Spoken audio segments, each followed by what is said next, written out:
Les indicateurs économiques US sont très positifs. Je te présente les principaux et les conséquences. C'est parti. Le premier indicateur économique US qui est intéressant de regarder, c'est le GDP Now, qui nous indique que la croissance du PIB américain est actuellement estimée à 5,4%. Les conséquences les plus probables de cette croissance US forte sera certainement une non-baisse des taux par la Fed, donc d'un renforcement du dollar, notamment par rapport à l'euro, qui a actuellement des taux beaucoup plus bas.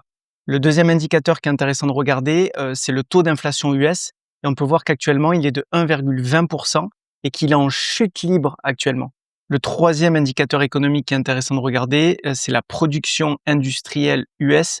Et qu'est-ce qu'on voit? On peut voir que fin 2024, il y avait eu un repli de cet indicateur et qu'actuellement, il y a une accélération claire de la production industrielle US.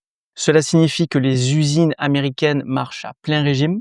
Ensuite, un quatrième indicateur économique qui est intéressant de regarder, c'est la corrélation entre l'augmentation du taux de chômage qui est en jaune et le S&P 500 qui est en bleu.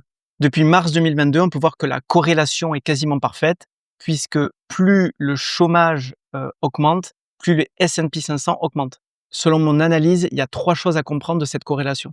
Premièrement, plus le taux de chômage augmente, plus il y a de probabilités que la Fed baisse les taux, donc qu'il y ait une expansion du S&P 500.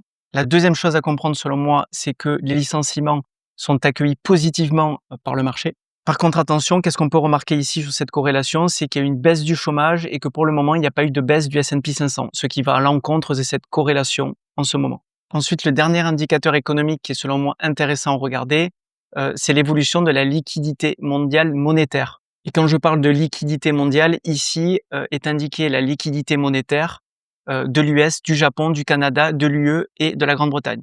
On peut voir que depuis juin 2025, il y avait une stagnation, mais qu'actuellement, on est en train de faire un ATH pour pourquoi pas une accélération haussière. Comme on peut le voir, il y a une corrélation quasi parfaite entre les liquidités mondiales et le Bitcoin qui est en jaune, ce qui pourrait expliquer que le BTC ait baissé récemment, notamment du fait de cette stagnation de la liquidité mondiale.